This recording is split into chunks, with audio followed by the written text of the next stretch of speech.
Since the Affordable Care Act was implemented more than a decade ago, 39 states have expanded Medicaid, the public insurance program that provides health coverage to low-income Americans. North Carolina is not one of those states. One of the obstacles had been Phil Berger, a Republican and president pro tem of the state Senate. But he changed his mind last year, and now that the state legislature has reconvened, Medicaid expansion is a top priority. North Carolina State Senator Phil Berger joins us now. Thanks for being here. And our team looked up a press release issued a decade ago this week in which you said of expanding Medicaid, saddling our citizens with the enormous costs of a new federal bureaucracy and entitlements is simply not the way. What were your primary objections to expanding Medicaid at the time? And ultimately, why did you change your mind? The big objection had to do with the impact on the state budget, or at least the potential impact on the state budget.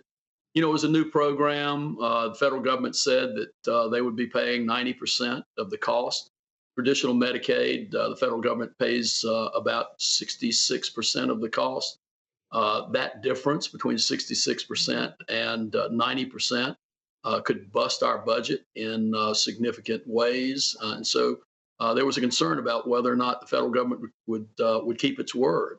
Since then, we've seen the federal government be controlled by Democrats, controlled by Republicans. We've seen almost every iteration that you could have of control by one party or the other, or joint control, and they haven't changed that 90-10 split. In my view, it's something that we ought to do, and it makes perfect sense from a budgeting standpoint at this time.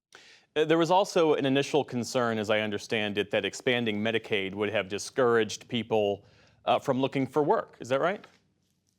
Well, we're looking at the potential of 600,000 people, and generally the numbers that we were seeing was that the bulk of those folks would be able-bodied individuals who were not employed and not really looking for work.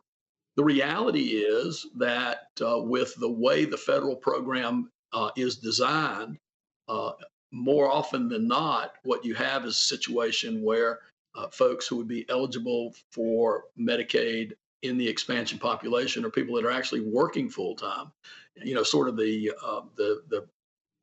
person that seems to be helped the most would be a single female with one or two children who works a full-time job.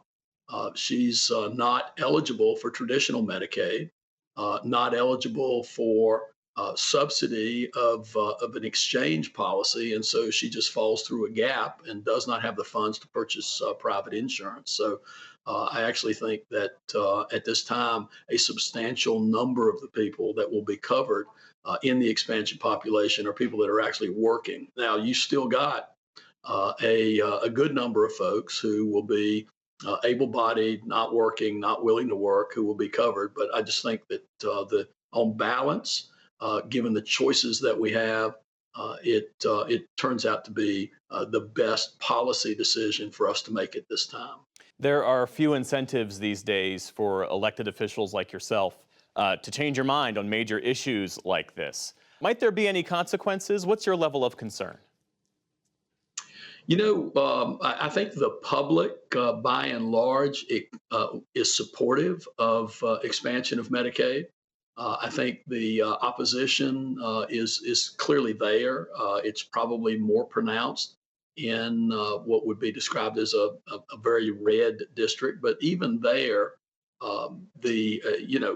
in the Senate last year, we had 44 votes in favor of expansion in the bill that we passed, only 2 votes opposed.